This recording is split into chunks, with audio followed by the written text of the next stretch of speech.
اللہ رب العالمین ارشاد فرماتے ہیں، اے ایمان والو، اگر تم اللہ کی مدد کرو گے، اللہ کے دین کی نصرت کرو گے، ینصرکم، تو اللہ تمہاری مدد کرے گا، وَيُثَبِّتْ أَقْدَامَكُمْ، اور تمہارے قدموں کو جما دے گا، تمہیں ثابت قدمی عطا فرمائے گا۔ صحیح مسلم کی حدیث ہے، ابو ہریرہ رضی اللہ تعالی عنہ بیان کرتے ہیں، رسول معظم صلی اللہ علیہ وآلہ وسلم نے ارشاد فرمایا، المؤمن القوی خیر واحب الی اللہ من المؤمن الضعیف، طاقتور مومن اللہ رب العالمین کو کمزور مومن سے زیادہ پسند ہے۔ ایسا مومن جو ایمان میں طاقتور ہو، عمل میں طاقتور ہو، اور جسم اور جسمانی صلاحیتوں میں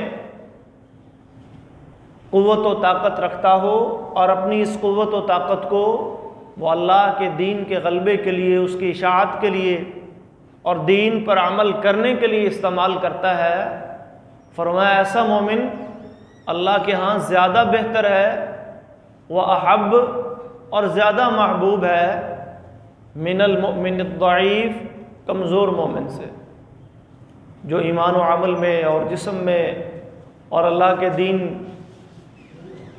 کو غالب کرنے کی کوشش میں تھوڑا کمزور ہے۔ پھر فرمایا وفی کل خیر،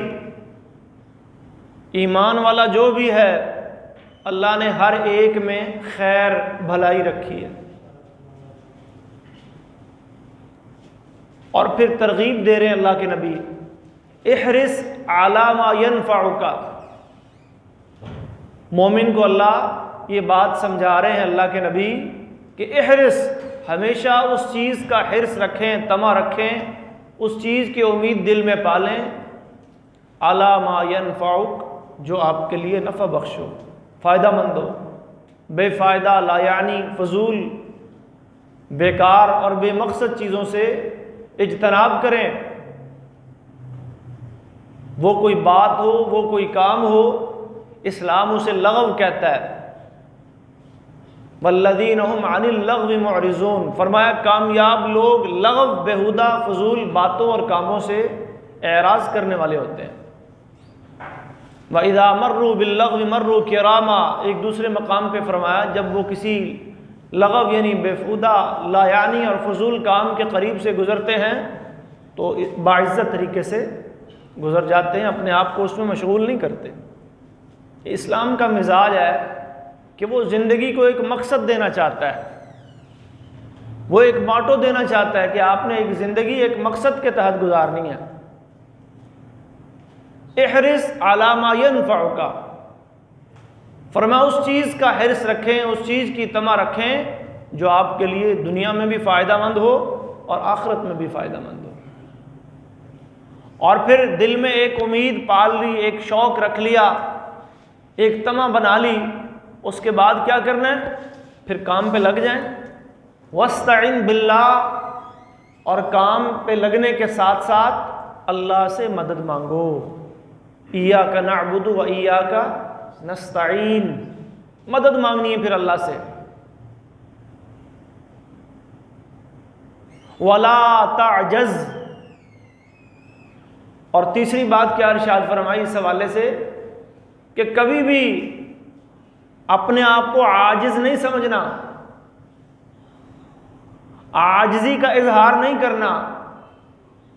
ایک عاجزی وہ ہوتی ہے جو بندہ اللہ کے سامنے اپنے آپ کو عاجز بناتا ہے، اللہ میں کمزور ہوں، اللہ میں ناتواں ہوں، میں ضعیف ہوں، تو میری مدد فرما، یہ عاجزی اللہ کو پسند ہے۔ ولا تعجز، یہاں کون سی عاجزی کی بات ہو رہی ہے؟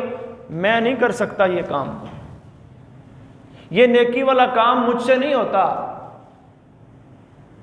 یہاں عاجزی سے مراد دل چھوڑنا ہے، یعنی دل نہیں چھوڑنا، ہمت نہیں ہارنی۔ اسی چیز کو اللہ نے ایک دوسرے مقام پہ یوں بیان فرمایا، وَلَا تَهِنُوا وَلَا تَحْزَنُوا وَأَنْتُمُ الْأَعْلَوْنَ إِن كُنتُم مُؤْمِنِينَ۔ کمزوری نہیں دکھانی، ہمت نہیں ہارنی۔ یہاں عاجزی کمزوری دکھانے اور ہمت ہارنے کے معنوں میں ہے۔ وَلَا تَعْجَزْ، پست ہمت نہیں ہونا۔ فَإِنْ أَصَابَكَ شَيْءٌ، پھر اگر عمل کرنے کے بعد اللہ کی طرف سے کوئی امتحان آ جائے، کوئی تکلیف آ جائے، دنیا میں کوئی مصیبت آ جائے، کوئی پریشانی آ جائے، فَلَا تَقُلْ، تو یہ نہیں کہنا لَوْ أَنِّي فَعَلْتُ كَذَا وَكَذَا لَكَانَ كَذَا وَكَذَا، اگر میں ایسے ایسے کرتا تو ایسے ایسے ہو جاتا، اگر میں یہ کر لیتا تو شاید میرا نقصان نہ ہوتا، اگر میں ایسا کر لیتا تو شاید میرے اوپر بیماری نہ آتی، اگر میں ایسا کر لیتا تو شاید میرا مریض بچ جاتا۔ یہ جو اگر مگر کی باتیں ہیں نا، پھر نہیں کرنے۔ وَلَٰكِن قُلْ، پھر کیا کہنا ہے؟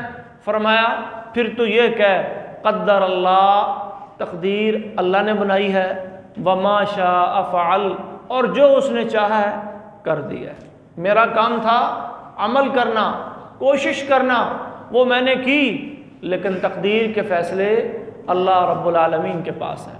قدر اللہ، اللہ نے مقدر بنایا، اللہ نے تقدیر بنائی، اللہ نے فیصلہ کیا۔ وَمَا شَاءَ فَعَلَ، اللہ کو کوئی مجبور نہیں کر سکتا، اللہ نے جو چاہا کیا۔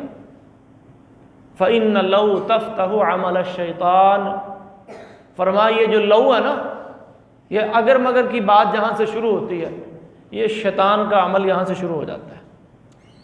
شیطان اپنی سوچ وہ آپ کے دماغ میں ڈالنی یہاں سے شروع کر دیتا ہے۔ تو اس لو والے لفظ سے آپ نے کیا کرنا ہے؟ اجتناب کرنا ہے، لو کی طرف جانا ہی نہیں ہے۔ لیکن اس سے پہلے عمل پہ بھی ابھارا ہے، امید بھی رکھنی ہے، عمل بھی کرنا ہے، ہمت بھی نہیں چھوڑنی، اور مدد کس سے مانگنی ہے؟ اللہ سے۔ لیکن رزلٹ اللہ پہ چھوڑ دینا ہے۔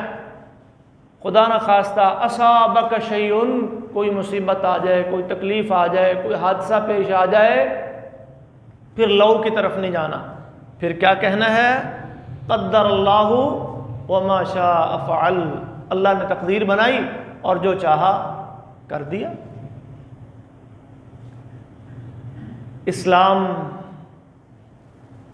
دین فطرت ہے، اور انسان کی فطرت اور مزاج کے عین مطابق ہے۔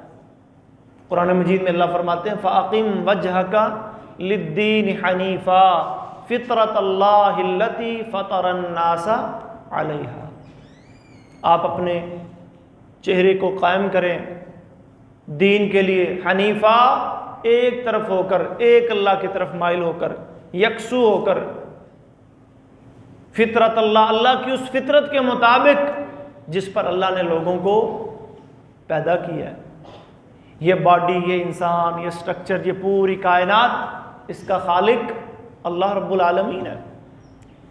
کائنات کے نظام کو اور انسان کی باڈی کے سسٹم کو چلانے والا اللہ رب العالمین ہے۔ اس نے جو فیصلہ کیا ہے، اس نے جو بہتر سمجھا ہے اس کے لیے، وہ یہ دین ہے۔ آپ نے اپنے آپ کو دین پہ کھڑا کرنا ہے۔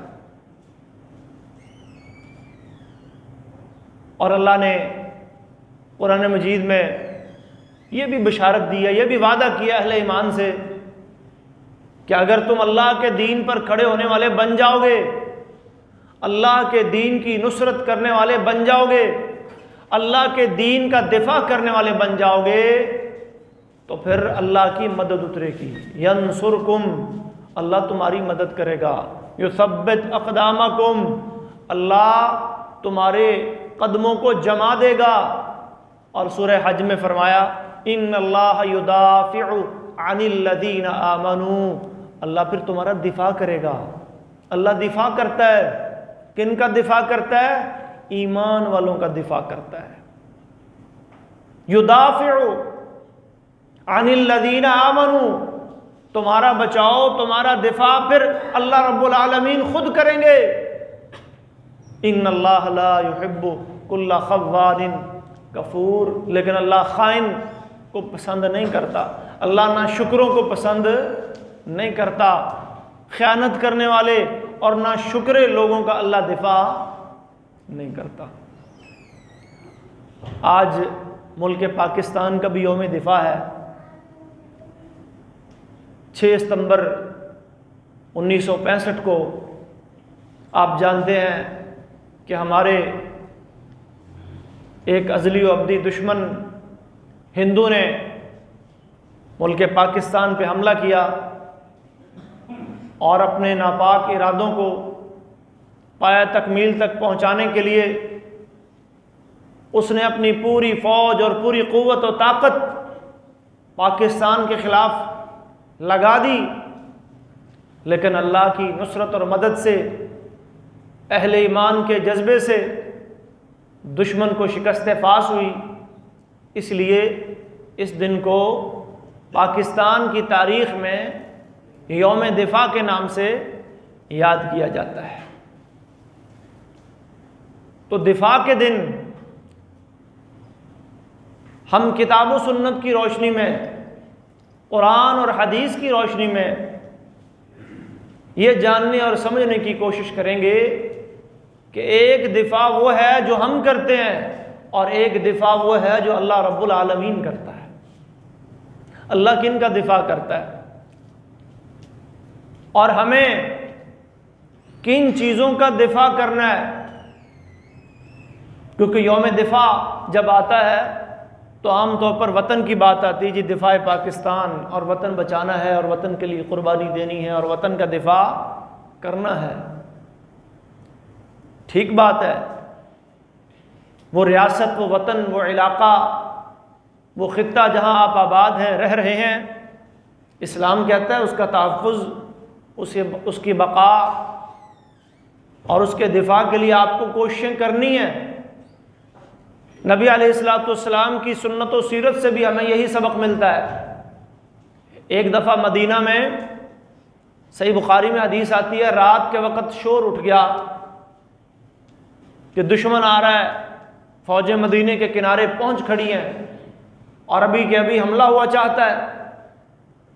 یہ شور رسول اکرم صلی اللہ علیہ وسلم کے کانوں میں پڑا، آپ اٹھے، ابو طلحہ رضی اللہ تعالیٰ عنہ سے گھوڑا لیا اور زین بھی نہیں ڈالی، نیچے بیٹھنے کے لیے گدی وغیرہ جو زین وغیرہ گھوڑے پہ ڈالی جاتی ہے، کیونکہ جلدی تھی، افواہ جو پھیل گئی، زین بھی نہیں ڈالی، گلے میں تلوار لٹکائی اور اکیلے ہی سرحد کی طرف چل دیے۔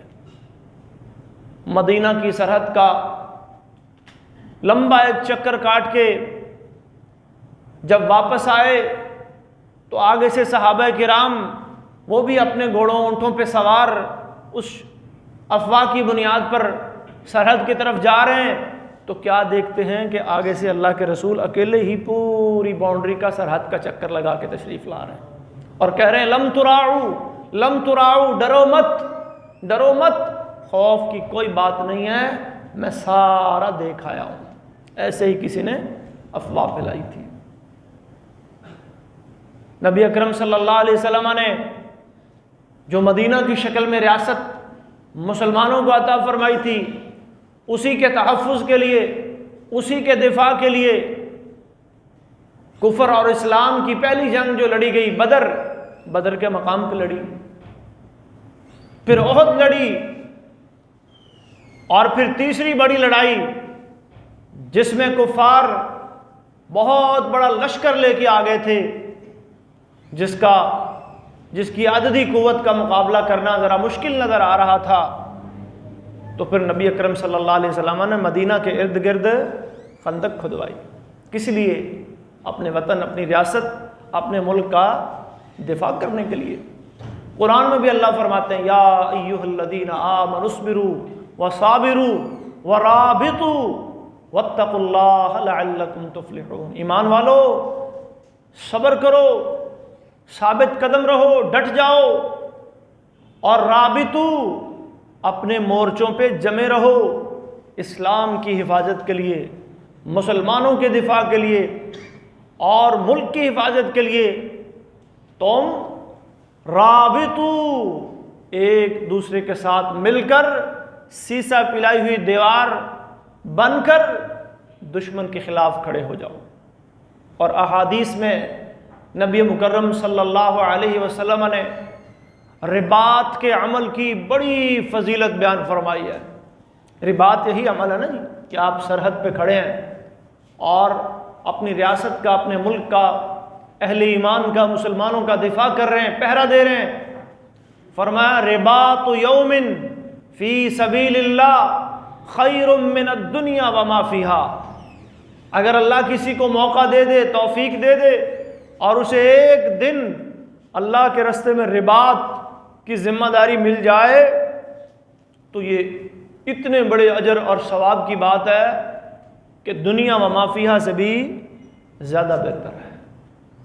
اور صحیح مسلم میں ایک اور حدیث آتی ہے، نبی صلی اللہ علیہ وسلم نے فرمایا خیر من صیام شہر و قیامہ، یہ رباط کا ایک دن کا عمل ایک مہینے کے روزے سے اور ایک مہینے کی تہجد سے بھی زیادہ بہتر ہے۔ اور ایک حدیث میں آتا ہے، نبی کریم صلی اللہ علیہ وسلم نے فرمایا کہ جو شخص رباط کا عمل سر انجام دیتے ہوئے اپنی جان قربان کر دیتا ہے، اللہ کے حضور پیش ہو جاتا ہے، فرمایا اجری علیہ عملہ، اس کا اعمال نامہ بند نہیں ہوتا۔ عام انسان کا اعمال نامہ تو بند ہو جاتا ہے نا جی، تو اس کا اعمال نامہ بند نہیں ہوتا، اس کی نیکیاں وہ ختم نہیں ہوتی، قیامت تک کے لیے اس کا اجر اور ثواب جاری و ساری رہتا ہے۔ اور پھر فرمایا امنا من الفتان، دوسرا اعزاز اللہ اسے یہ عطا فرماتے ہیں کہ وہ عذاب قبر سے بھی محفوظ کر لیا جاتا ہے۔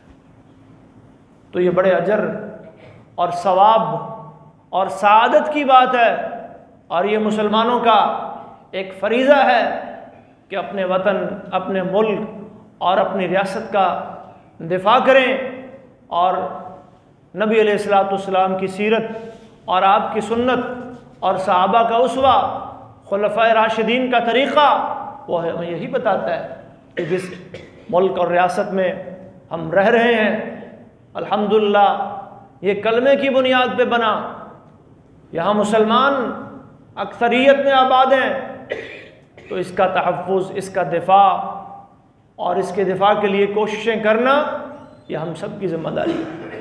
لیکن محترم بھائیو، اللہ ہمارا اور ہمارے وطن کا دفاع کرے، اس سے بھی بڑی کوئی بات ہے؟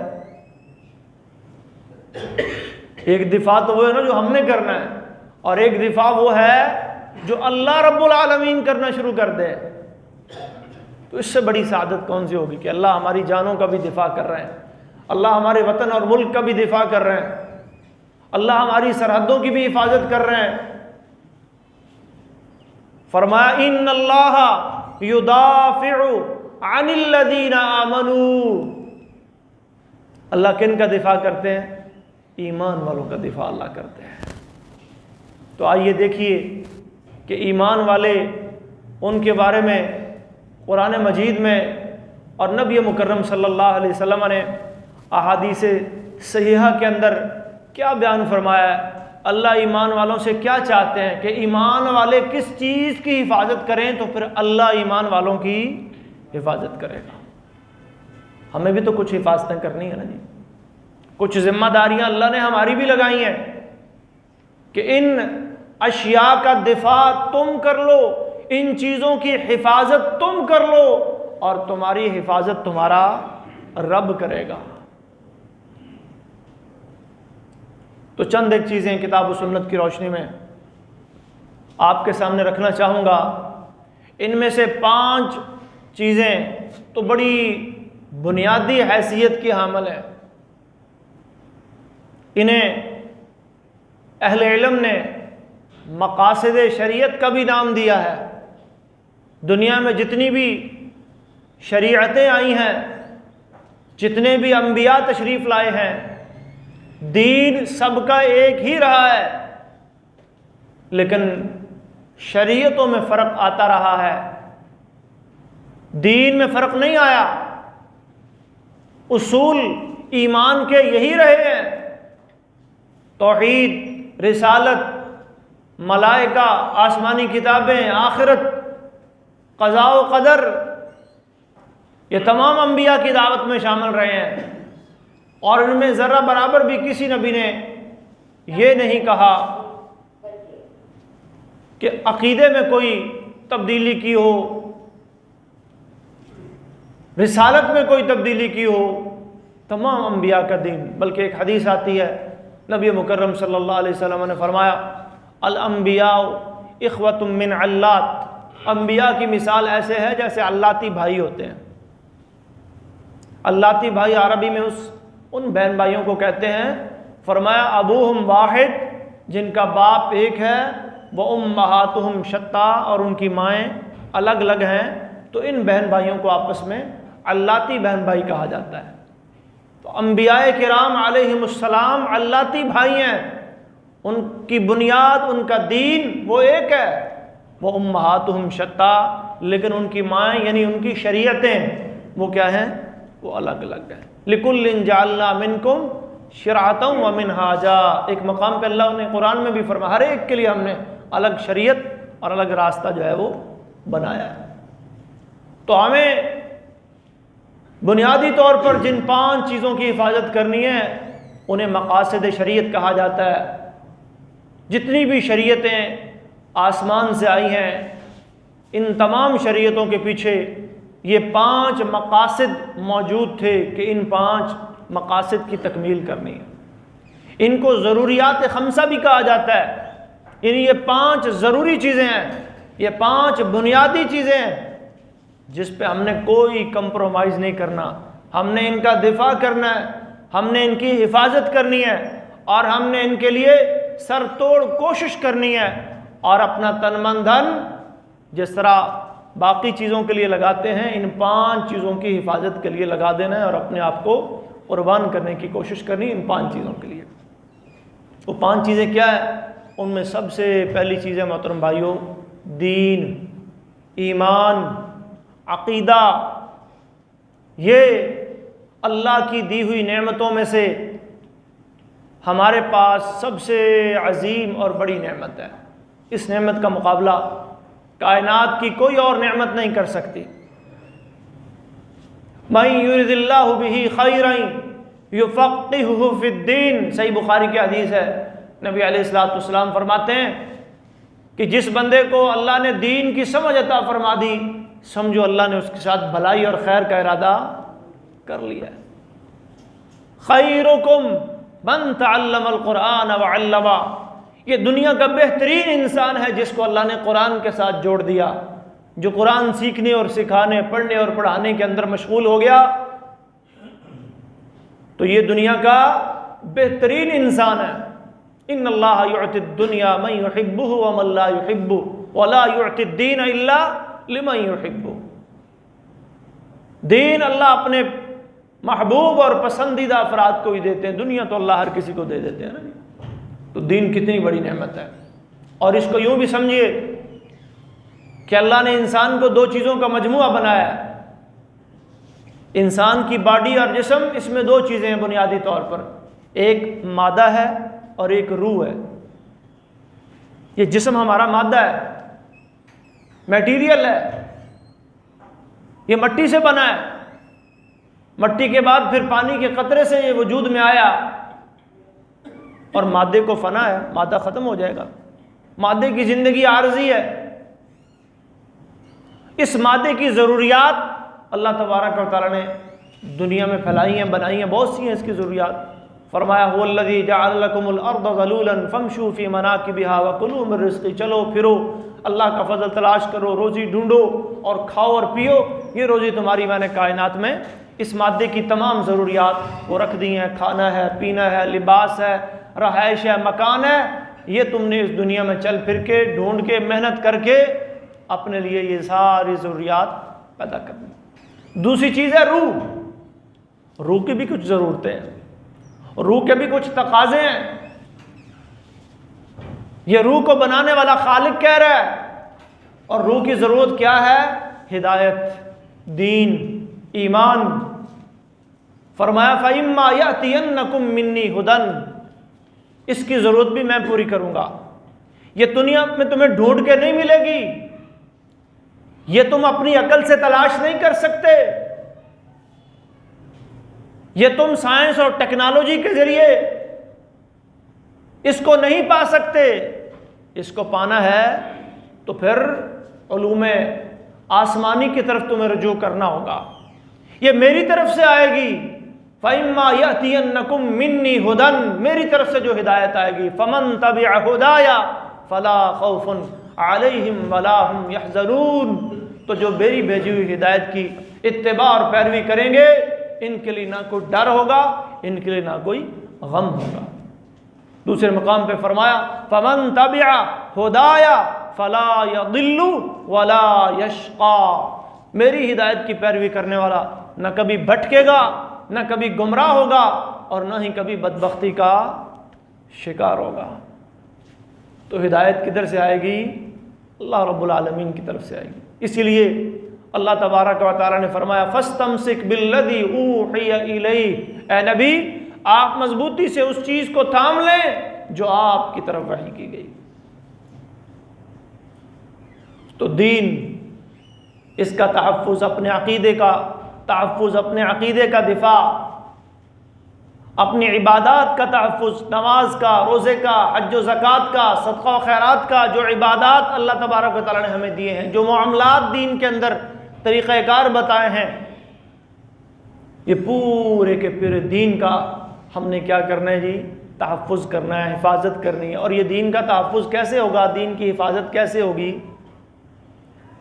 اس کے بھی دو چار طریقے ہیں، راستے ہیں۔ سب سے پہلے تو علم، جانیں گے تو کچھ سمجھ میں آئے گا نا۔ اسی لیے فرمایا طلب العلم فریضۃ علی کل مسلم، ہر مسلمان پر فرض ہے کہ اتنا علم حاصل کرے جس سے وہ ایک اچھا مسلمان بن سکے، اللہ کے احکامات پر عمل پیرا ہو سکے۔ اس کے بعد ہے عمل، دین کی حفاظت کے لیے دین پر عمل۔ اس کے بعد ہے دعوت، امر بالمعروف و نہی عن المنکر، نیکی کا حکم دینا، برائی سے روکنا۔ اس سے بھی دین کی بقا ہے، اس سے بھی دین کا تحفظ ہوتا ہے۔ جو قومیں اس فریضے سے غافل ہو جاتی ہیں، برائی سے اپنی آنکھیں بند کر لیتی ہیں، خود تو نیکی کرتی ہیں لیکن دوسروں کو نیکی کی ترغیب نہیں دیتی، جو قومیں، جو افراد، جو اشخاص، ایسے لوگ تباہی، بربادی ان کا مقدر بن جایا کرتی ہے۔ علم، عمل، دعوت اور دین کی اقامت، کہ دین صرف چند عبادات کا مجموعہ نہیں، یہ پورا ایک نظام زندگی ہے، اور اس پورے نظام کو اپنی پوری زندگی میں ہم نے لے کے آنا ہے، نافذ کرنا ہے۔ ایسے ہوگی جی دین کی حفاظت۔ اور دوسری چیز ہے محترم بھائیوں، جس کی حفاظت پر انسان زور دیتا ہے، انسانی جان، نفس، قرآن میں اسے کہا گیا ہے۔ وہ جان چاہے آپ کی ہو، وہ جان دنیا میں بسنے والے کسی اور انسان کی ہو، دونوں کی آپ نے حفاظت کرنی ہے۔ کوئی ایسا عمل جس سے آپ کی اپنی زندگی خطرے اور رسک کا شکار ہو جائے، یا کسی اور انسان کی زندگی کو نقصان پہنچے، اسلام اس کی اجازت نہیں دیتا۔ من قتل نفسا فکأنما قتل الناس جميعا ومن احیاها فکأنما احیا الناس جميعا، ایک انسان کا قتل پوری انسانیت کا قتل ہے۔ میری اپنی زندگی بھی میری ذاتی ملکیت نہیں ہے کہ میں کہوں جی میری زندگی ہے، میں جب چاہوں جو مرضی کروں، نہیں۔ وَلَا تَقْتُلُوا أَنفُسَكُمْ، قرآن میں اللہ فرماتے ہیں اپنی جانوں کو خود قتل مت کرو۔ وَلَا تُلْقُوا بِأَيْدِيكُمْ إِلَى التَّهْلُكَةِ، اپنے آپ کو ہلاکت کے حوالے مت کرو، اسی لیے اسلام میں خودکشی حرام ہے۔ وَلَا تَقْتُلُوا النَّفْسَ الَّتِي حَرَّمَ اللَّهُ إِلَّا بِالْحَقِّ، کسی جان کو ناحق قتل نہ کرو۔ ہاں حق کے ساتھ قتل جائز ہے، ناحق قتل جائز نہیں۔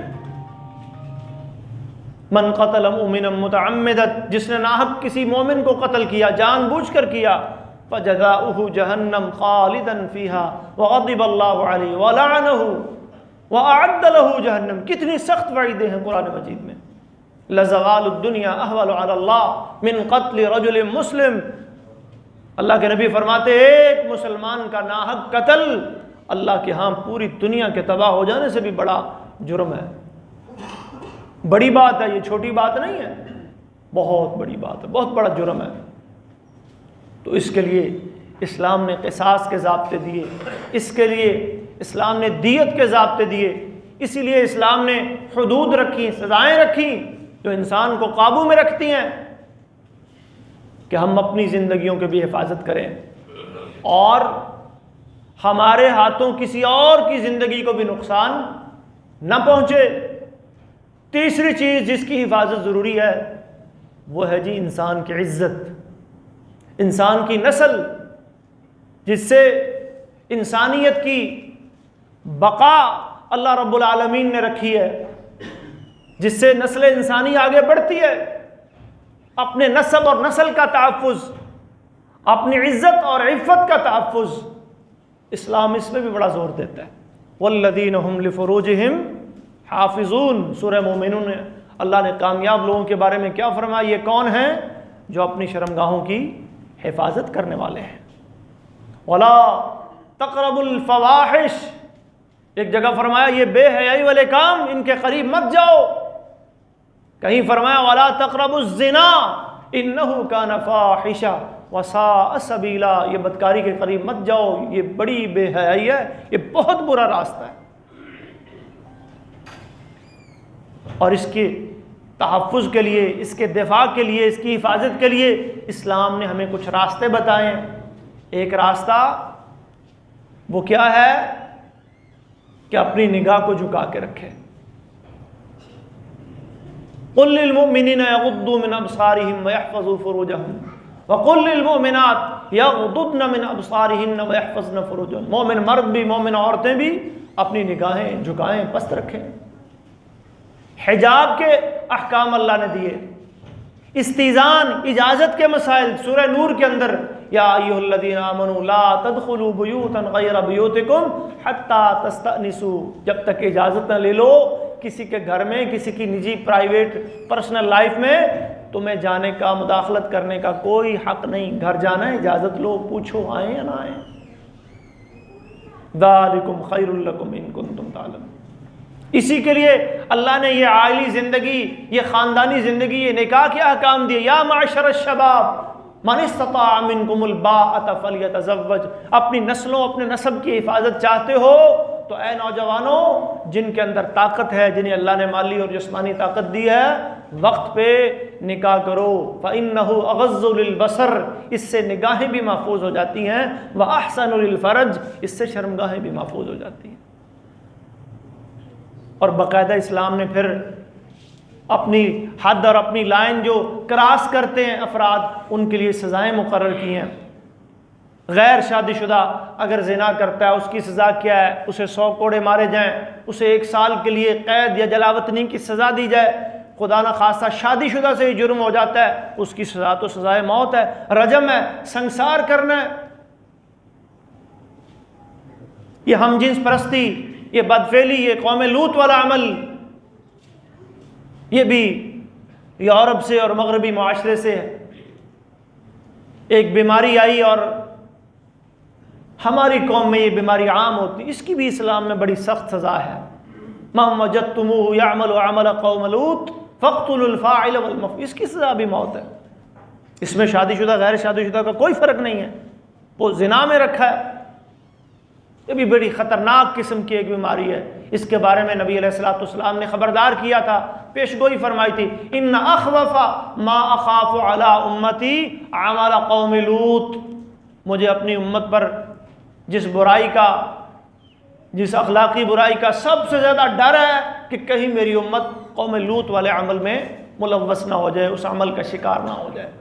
اور کیسے اللہ کا عذاب یہ قوم لوط علیہ السلام کی قوم پر، وہ اس برائی میں ملوث تھی، ایسا خطرناک عذاب اللہ کا ان پر آیا کہ اللہ نے ان کی پوری بستی زمین سے اٹھائی، اوپر سے ارسلنا علیہم حجارہ، پتھروں کی بارش، مسومہ، منضود.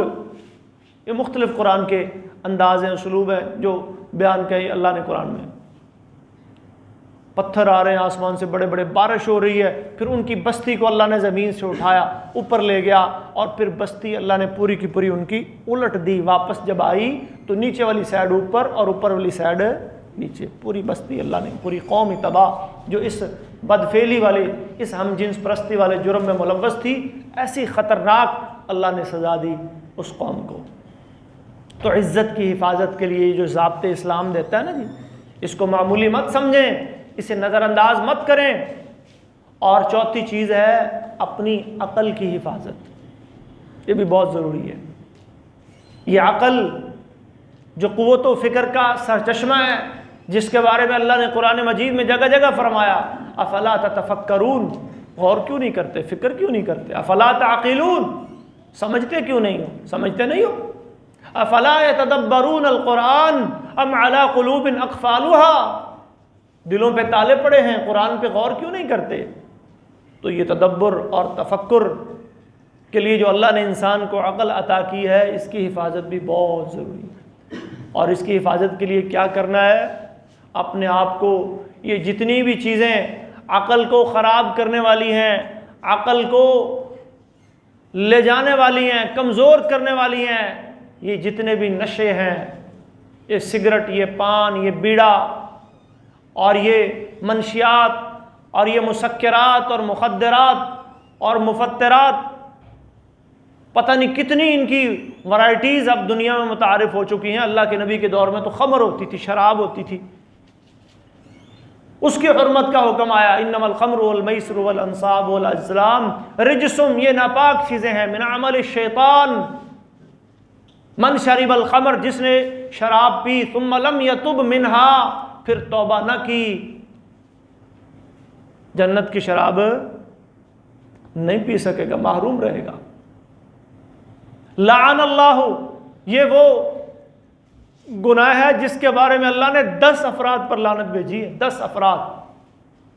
شارب الخمر، پینے والا، پلانے والا، نچوڑنے والا، نچڑوانے والا، بیچنے والا، فروخت کرنے والا، لانے والا، جس کی طرف لے کر جایا جا رہا ہے۔ یہ کس لیے؟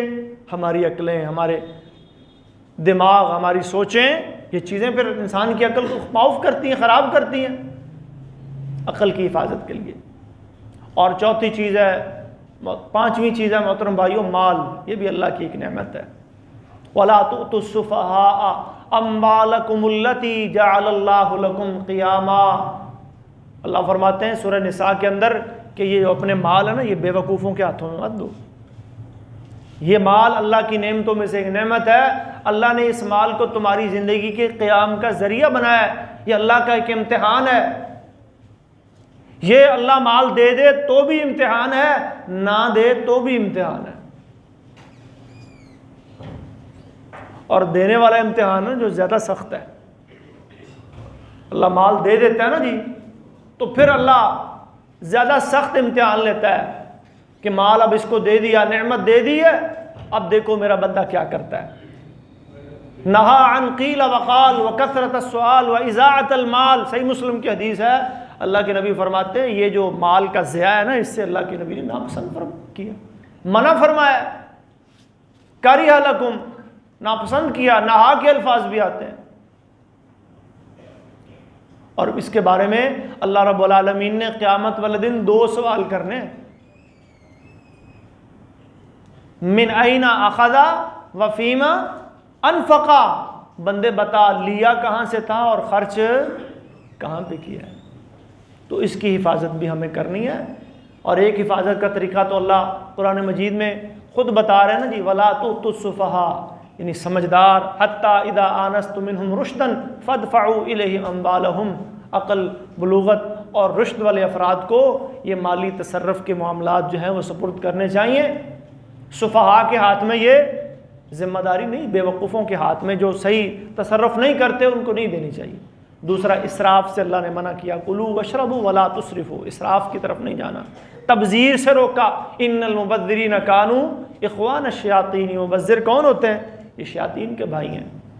پھر اللہ نے باقاعدہ دوسروں کا مال ناجائز اور غلط طریقے سے جو ہم کھاتے ہیں، وَلَا تَأْكُلُوا أَمْوَالَكُمْ بَيْنَكُمْ بِالْبَاطِلِ، کوئی جھوٹ سے کھا رہا ہے، کوئی رشوت کے ذریعے سے کھا رہا ہے، کوئی خیانت کے ذریعے سے کھا رہا ہے، کوئی ملاوٹ کے ذریعے سے کھا رہا ہے، کئی طریقے لوگوں نے بنا رکھے ہیں، سب سے اللہ نے منع کر دیا۔ کوئی چرا کے کھا رہا ہے، اس کی تو باقاعدہ سزا مرتب کر دی، السارق والسارقۃ فاقطعوا ایدیہما، حرابہ ڈکیٹی کی الگ سزا مقرر کر دی، انما جزاء الذین یحاربون اللہ ورسولہ ویسعون فی الارض فسادا ان یقتلوا او یصلبوا، انہیں برے طریقے سے قتل کیا جائے، انہیں سرعام پھانسی دی جائے، انہیں جو ہے وہ سولیوں پہ چڑھایا جائے، او تقطع ایدیہم وارجلہم من خلاف، یا پھر ان کے ہاتھ پاؤں مختلف سمتوں سے کاٹ دیے جائیں۔ یہ سزائیں ڈاکوؤں کی، فساد فی الارض کرنے والوں کی اللہ نے بیان کی ہیں۔ تو یہ 5 چیزیں، ان کی حفاظت بہت ضروری ہے۔ اس کے علاوہ بھی 5 چیزیں ہیں، مختصراً بیان کر دیتا ہوں۔ ان میں سے ایک زبان ہے، زبان کی بھی حفاظت بہت زیادہ ضروری ہے۔ اکثر اس کے بارے میں آپ سنتے رہتے ہیں، اللہ نے قرآن میں فرمایا ما یلفظ من قول الا لدیہ رقیب عتید، اس سے نکلا ہوا ایک ایک لفظ یہ لکھا جاتا ہے، اچھا ہوگا وہ بھی لکھا جائے گا، برا ہوگا وہ بھی لکھا جائے گا۔ اسی طرح نظر کی حفاظت، اسی طرح کان کی حفاظت۔ سورہ بنی اسرائیل میں اللہ فرماتے ان السمع والبصر والفؤاد کل اولئک کان عنہ مسئولا، اللہ نے پوچھنا ہے نگاہ کے بارے میں، اللہ نے پوچھنا ہے یہ آپ کی سماعت کے بارے میں۔ اسی طرح پیٹ کی حفاظت، پیٹ کی حفاظت کیا ہے؟ اسے حلال کا عادی بنائیں اور حرام سے اس کو بچائیں۔ تو یہ وہ چیزیں ہیں جن کی حفاظت کا اللہ رب العالمین ہمیں حکم دے رہے ہیں کہ ان کی حفاظتیں تم کر لو، اور تمہاری حفاظتوں کی ذمہ داری پھر کون اٹھا لے گا؟ اللہ خود اٹھا لے گا۔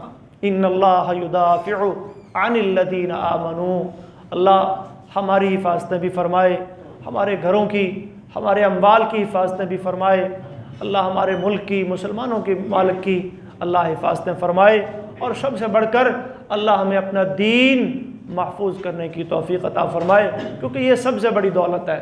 اور آج اس کے لٹیرے سر عام پھر رہے ہیں، اور وہ لٹیرے کئی قسم کے ہیں۔ روپ آپ کے ہمدردوں والا دھارا ہوا ہے، انہوں نے لبادہ دین کا اڑا ہوا ہے، لیکن خراب آپ کا عقیدہ کر رہے ہیں، خراب آپ کا ایمان کر رہے ہیں، خراب آپ کا عمل کر رہے ہیں، خراب آپ کی سوچ اور فکر کر رہے ہیں۔ باہر والے چور اور ڈاکو سے کیا کہتے ہیں جی؟ باہر والوں سے بچنا آسان ہوتا ہے، لیکن جو لبادہ ہی وہ اوڑھ لے دین کا، اس سے بندہ بڑا مشکل ہے۔ اللہ حفاظتیں فرمائے۔ اور اس کا سب سے بہترین طریقہ یہی ہے، فَاسْتَمْسِكْ بِالَّذِي أُوحِيَ إِلَيْكَ، کتاب و سنت، قرآن و حدیث، قال اللہ اور قال الرسول، اس کے اوپر رہیں، اور صحابہ کرام اور سلف صالحین کا منہج، اس کو مت چھوڑیں، اسی میں کامیابی ہے۔ ہم اللہ کے دین سے جڑیں گے انشاءاللہ، اللہ ہمارے تمام معاملات کی حفاظتیں فرمائے گا۔ وآخر دعوانا ان الحمد للہ رب العالمین۔